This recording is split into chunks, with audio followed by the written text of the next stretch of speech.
When I was Miss America, I got used to a certain amount of lewd treatment. It bugged the hell out of me when I would be introduced with my vitals instead of my resume. After a lifetime of being judged by my violin talent and my grades in school, I found it jarring to be evaluated strictly on my looks. It was hurtful, sometimes disgusting, but I figured somehow it went with the territory. At the end of my term, I went to New York City to try and break into the television business. I met with the top executive who told me that he could help me. He called a bunch of shows for me that day. I thought, wow, he really wants to help. He would say when he got on the phone, "I'm here with this great girl. You gotta take a look at her. She has a lot of talent." He smiled at me across the desk. I smiled back at him, thinking how lucky I was to have such a powerful advocate. After a full day, he took me out to dinner and sat there advising me in a fatherly manner.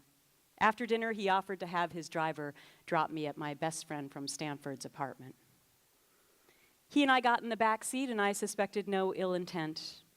But as we neared to my destination, he suddenly lunged at me, on top of me, pressing his body against me with his tongue down my throat. Shocked and horrified, I wrestled out of his grasp. I gasped for the driver to stop. I tumbled out of the car onto the street. I ran to my friend's apartment building.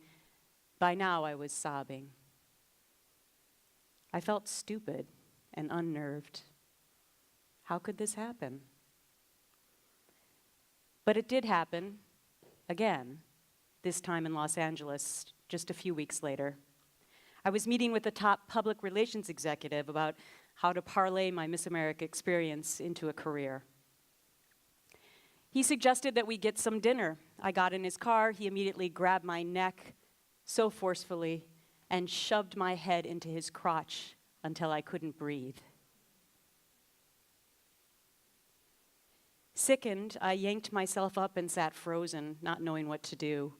He was a powerful man, and I felt powerless. I left the car, but then I said nothing. I spent sleepless nights wondering what I should do next. Should I tell someone? But who would I tell?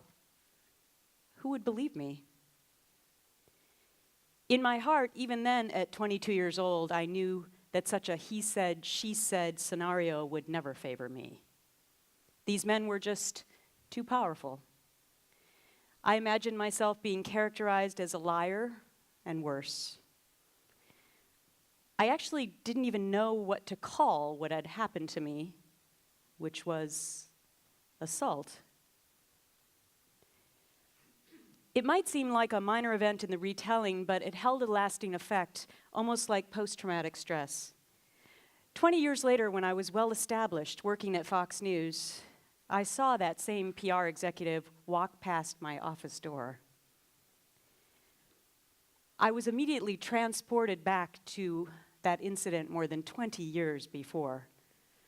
I went into a panic mode, slamming my office door, hiding in my own office until I was sure he was gone. I was sweating, upset, literally back in the moment of the assault. My decision to take on the issue of sexual harassment all these years later didn't happen instantly.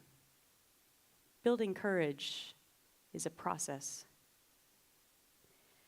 After my story broke July 6, 2016, it took me a while to get my head straight.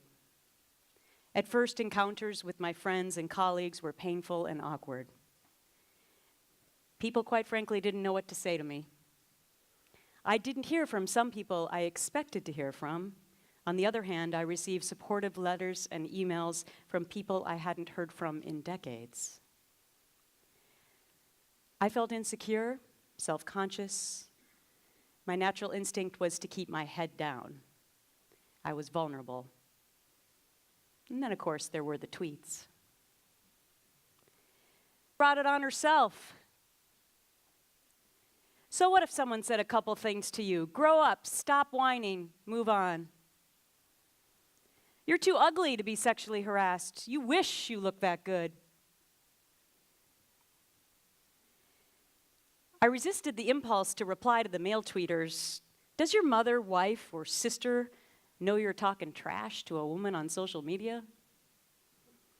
I didn't know, frankly, what to say to the female tweeters. When I jumped off that cliff into the abyss, it was so alone. But soon after, I realized I wasn't alone. During my darkest days, an army of people was marching with me, giving me the power and courage to wake up each morning and approach my new life with optimism. In the early days after my story broke, a young woman sitting next to me when we were getting our hair cut, a total stranger, she looked at me and simply said 2 words, "Thank you." I felt tears welling up. My eyes burned. It wasn't because I was sad. I just knew my life would never be the same. At that moment, I knew the issue of sexual harassment was bigger than my own personal story. I can still see myself sitting on the back bench in our home in Connecticut in the dark of the night when the call came in. Both my parents on the phone.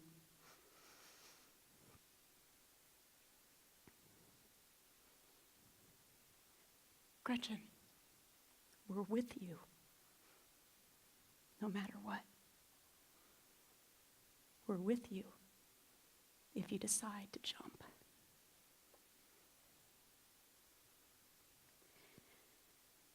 My lawsuit was settled eventually.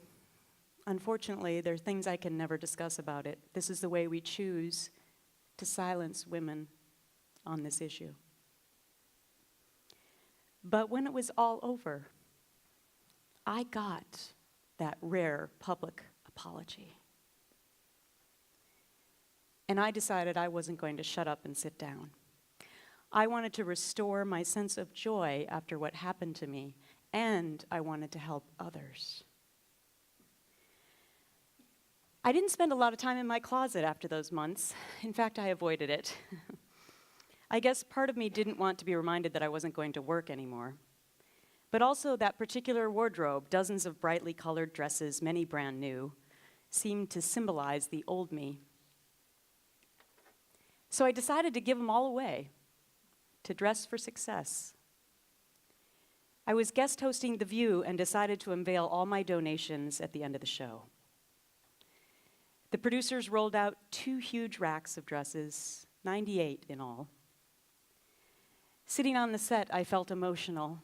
It was such a cathartic experience, shedding my old life, and at the same time giving new opportunities to others. They used to call women's work outfits power suits. It was healing to think that now 98 women would have the power to take on a new challenge in finding work and starting anew, just as I was with my own life. So in my home office, I began to print out all of the thousands of emails that I received from women all across the world and replied to all of them. Soon they formed piles on my desk and then on my floor. They took me out of my own problems and set me squarely at the center of a cultural battle. I decided to start a movement, a preposterously bold idea. But if not for me, who would pick up this cause? Who would speak for these women and give them a voice? I decided that I would write a new, powerful, real story for me and for so many others. And look where we are today. It's a tipping point. It's a cultural shift. The symbols that remind me every day about my inner strength are these 4 bracelets that I wear on my arm, even to bed, inscribed with words that help me through this journey. Fearless, brave, my life motto, carpe diem, and be fierce. They remind me of what I stand for and what I want other women to see in themselves.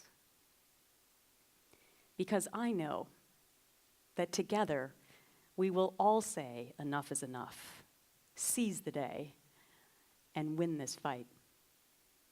Together we can and will be fierce, stop harassment, and take our power back.